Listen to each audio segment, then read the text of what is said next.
जदयू नेता देवेंद्र ठाकुर के बयान पर राजद नेता मनोज झा ने कहा, इतनी विद्वेषपूर्ण बातें संसदीय लोकतंत्र की मर्यादा कहाँ गई? सब तार है और कौन सी जुबान है, कौन सी सोच है? मुझे आश्चर्य है कि नीतीश जी की ओर से कोई प्रतिक्रिया क्यों नहीं आई। देखिए, ये जो जहर मैं बार-बार आपके माध्यम से, आपके वार्ड सर्विस के माध्यम से कहता हूँ, जब आप भैंस मंगलसूत्र गुजरा को विमर्श बना देंगे, हिंदू मुसलमान इंडिया पाकिस्तान करते रहेंगे कि ये भैंस खोल के उसको दे देगा, ये प्रॉपर्टी आपको, तो उसके नतीजे में देवेश चंद्र ठाकुर जैसे लोग मिलते हैं।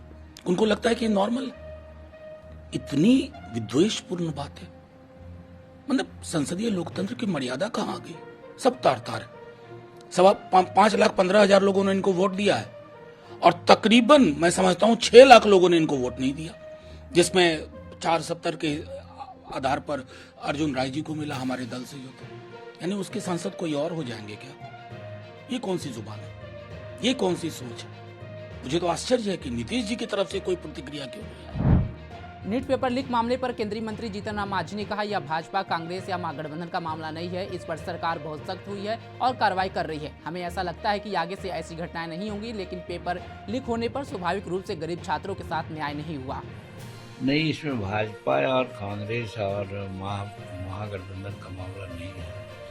एक बात सही है कि नीट के परीक्षा में पेपर लीक हुआ है, उसके अलावा बिहार में भी कई जगह हुआ है, लेकिन उस पर सरकार बहुत सख्त हुई है और कार्रवाई कर रही है। आप देखते हैं कि जो उसमें लगे हुए हैं उसमें भी एजेंसी जांच कर रही है, उनके गार्जियन से भी बात कर रही है।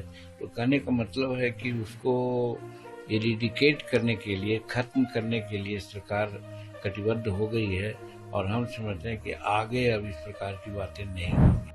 सोमा सेन राय आईएमडी वैज्ञानिक ने बताया कि पूरे उत्तर भारत में आज रेड अलर्ट जारी किया गया है, लेकिन रेड अलर्ट की चेतावनी को कल से घटाया जाएगा। पूर्व की तरफ से एक पश्चिमी विक्षोभ आ रहा है, जिसकी वजह से पंजाब, हरियाणा इन सभी राज्यों में अरब सागर से नमी आ रही है। इस वजह से हीट वेव की स्थिति थोड़ी कम होने की संभावना है। जैसे हमने कल बताया था कि रेड अलर्ट किन किन कारणों से दे रहे हैं। एक तो है आपका maximum temperatures severe heat wave की तरफ है, वार्म नाइट्स चल रहा है, यानी कि warm night to severe warm night, यानी कि मिनिमम टेम्परेचर भी बहुत एलिवेटेड है, मच अबव नॉर्मल। और जैसे हमारे मीटरोलॉजिकल टर्म्स में 4.5 degrees above normal warm night, 6.5 degrees minimum temperature above normal severe warm night. Warm night होने से क्या होता है, मैक्सिमम दिन का जो मैक्सिमम टेम्परेचर जल्दी पहुंच जाती है, यानी कि जो मैक्सिमम टेम्परेचर आपका 11:30 या 12-1 बजे होती है, वो 9-9:30 बजे तक पहुंच जाती है, वो भी बहुत खतरनाक होती है।